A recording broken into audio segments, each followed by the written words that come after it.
Hello everyone, so my name is Chris. I am a clinician here, and I was given the great opportunity and privilege to help out with this course, and I know you've got an amazing professor there, but I wanted to share a little bit more about my experience as a clinician whilst working with different populations and cultures.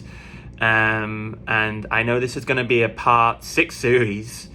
Part 1, I'm going to talk about very different cultures. We're going to talk about from European Americans, African Americans, Latino, Asian Americans, Pacific Islanders, Asian. We're going to be covering a lot of different populations, Native Americans. So I look forward to spend this journey with you. But the first thing I want to talk about is the core pieces. Before I even get going, is what's the core piece of understanding what culture is? And I want to do that before I even delve into any of them specifically, because from my experience, and again, I am a white or European male, European culture. So again, I'm going to also have to be very aware of my own biases, but hopefully throughout the schooling, throughout my own experience, I've been able to kind of like bracket those. But we'll talk about that later on at the very end. But the first thing I want to talk about is, what is culture, right? So culture, from my perspective, is that culture is a lens.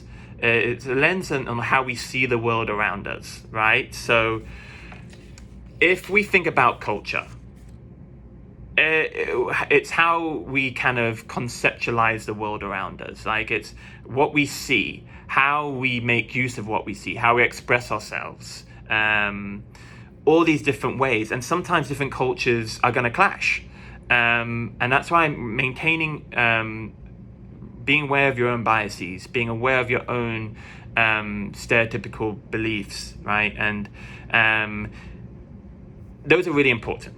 So the number one thing I kind of like to talk about the first is the differences between communication styles, right? So communication between different cultures is going to be different.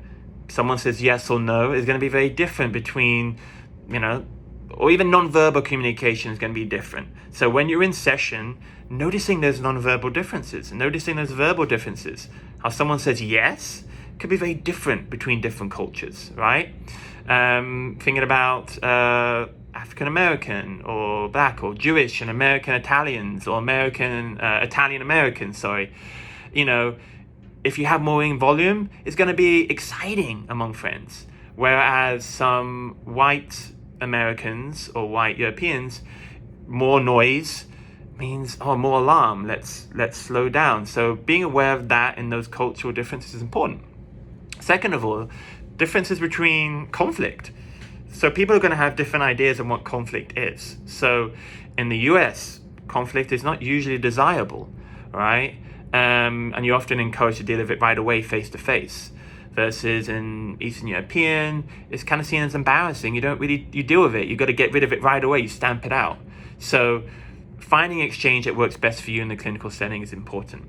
So that's number 2. Number 3, different approaches to completing tasks, right? So I'm thinking of certain families who I've worked with who, let's say with Hispanic families, they really want to delve into that relational piece first as a family, a collectivistic nature, and then deal with it. But then other families or other communities like European Americans, they want to get done with, individualistic cultures want to just get the content done. Let's get the tasks done, and then let the relationships develop as they do.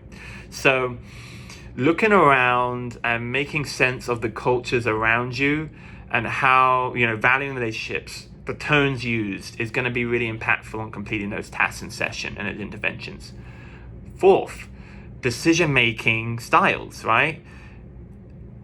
Usually in the US, typically, they're delegated, right? There's going to be, responsibility is taken individually. More in collectivistic cultures, you have Southern European, Latin American countries, the decision making is valued as a community, right? It's very kind of collaborative. Again, doesn't mean everything is going to be like this, but that's also another piece. So decision-making styles in a clinical setting is also vital. Number 5, different attitudes between disclosure, right? So how certain cultures disclose their own is important, right? Just how much they disclose in session about their life. In independent, more, I would say traditionally more European cultures, you're not going to be bringing up that much, right? At least in my experience. But in collectivistic cultures, this attitude is going to be different, right? We may not disclose. We may disclose more. But noticing these different variations amongst cultures is going to be vital, because this is going to give you an accurate reading on the reading of the how they are in session, the goals, the experiences, what objectives you're going to set in session. You got to understand how much they're actually disclosing in their sessions. So that's really vital.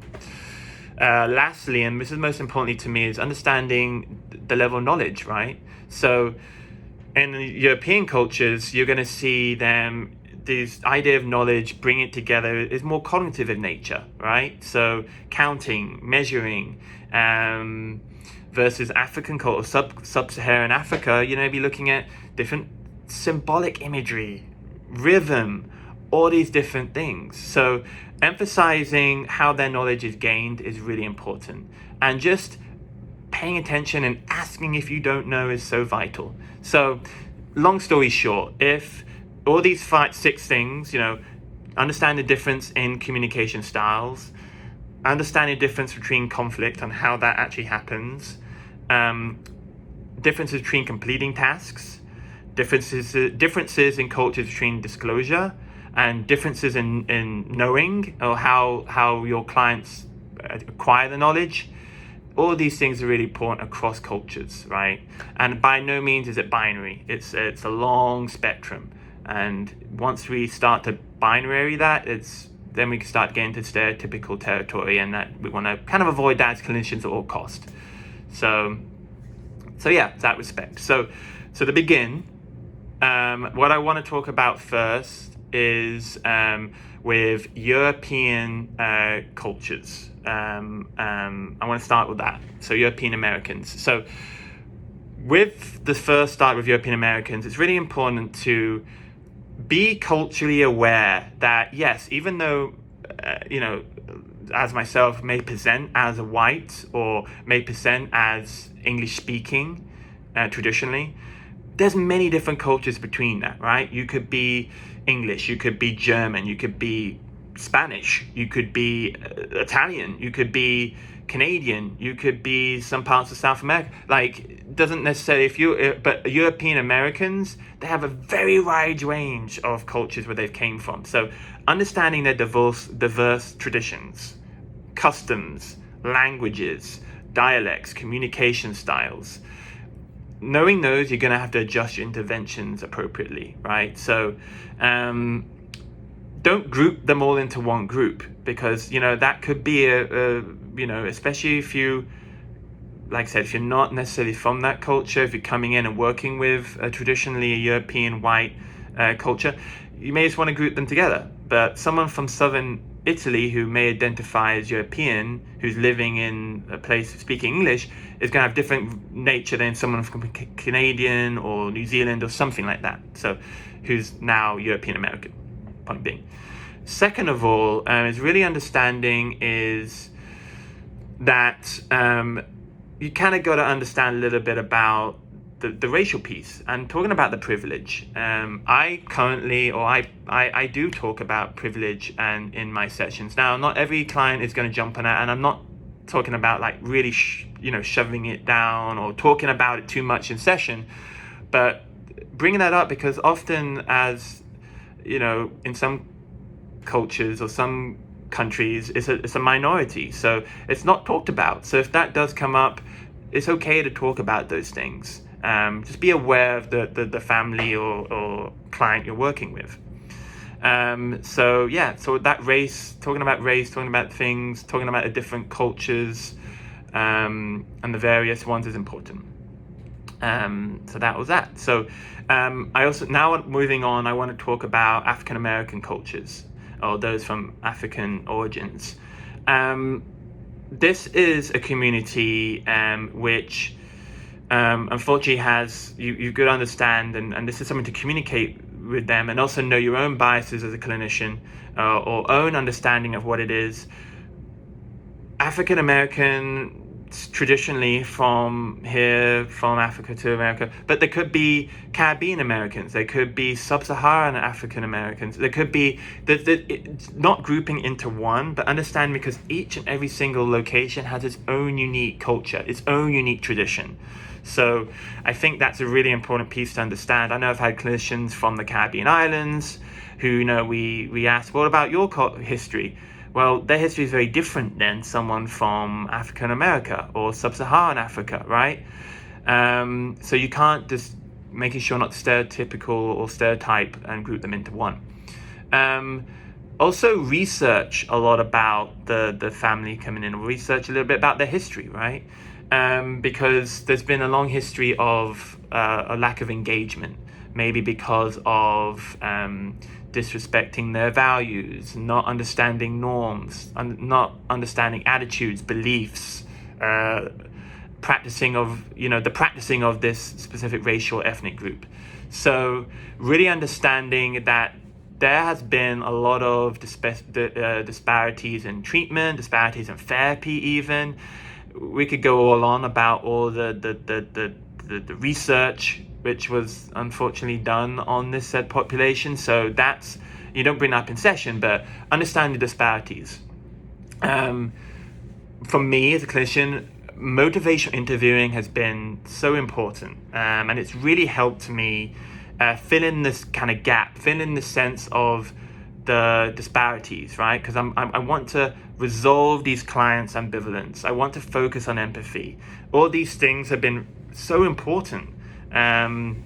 So finding pathways to deal with this ambivalence, finding pathways to deal with disparities, understanding where this family and culture comes from, being respectful of their own language, their own rituals, and listening. It's kind of similar to every other culture. Just listen, respect that, and if you don't know, ask. Don't assume. So that's really important. The last one I'm going to talk about today is Hispanic or Latino population. So this is an intro, because I know from where I am and where I work is I've had the privilege to work with all these populations, but this has been a primary population I work with. And according to at least the US Census, this is the largest ethnic or racial minority in the country. So if you're not a clinician who has not worked with this yet, you will. If not, you're even part of the culture, you're even part of the family. So that's really important to notice. But the biggest one, which I've seen in my experience, is addressing the stigma in therapy and counseling, right? So making sure to fully respect whatever previous steps they've learned in therapy and whatever beliefs have came up, really asking, be curious about it. Don't discredit it, right? We want to make sure we're fully respecting whatever makes that some person more comfortable, and really increasing this may be their first experience in therapy because of that stigma. So I give my all. I give my all to every client, but if I know if they've had a previously bad experience, I really want to address that and talk about it.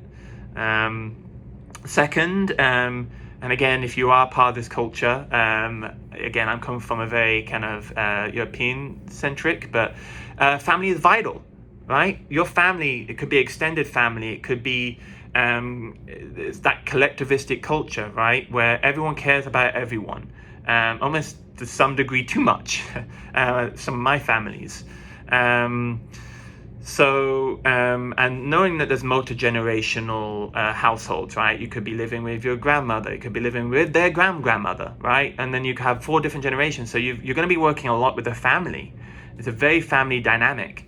And also another piece I've also worked with, and I'm not going into the patriarchal piece, but if there's a head of household, whether that be a male, which in my experience has typically been the case, that machismo, you're gonna be dealing with, if they're in session and they speak first, then the family speaks. You got to respect that, right? If there's a symbolic nature in it, respect it. So that's a big piece too, about who's head of the household and who's starting and leading the conversation. And again, addressing Hispanic from Spain, Latino from specifically, Mexico or South America, right? We're not grouping them all into one. But let's say for my families who are from Mexico, you really want to understand where they're from, right? Always ask where you're from. I could have one from Guadalajara. I could have some from Cancun. I could have some from Monterrey in the north, from Mexico City, right? Every single locality or culture is going to be different than just grouping it all together. So really understanding about where they're from, because there's a lot of pride in that individual. Even though it's a collectivistic nature, every single locality is going to have their pride in themselves. So that's really important to ask in session.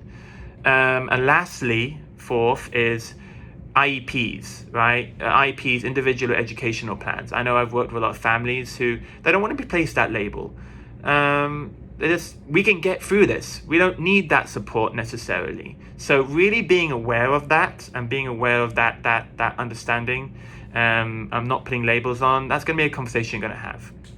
So I could talk about all this all day, quite frankly, but we've talked about my understanding of what it is to have a cultural, understanding, working with European Americans, where I could talk more about that, working with African Americans and American heritage, talk more about that, and also talking about Latino, Hispanic. But of all of these things all together, the most important thing is that you want to research, understand that family, showing that rapport, show that respect, community engagement, try and engage in that community as best as you can, and just respect those values and norms. And if you don't know, just ask.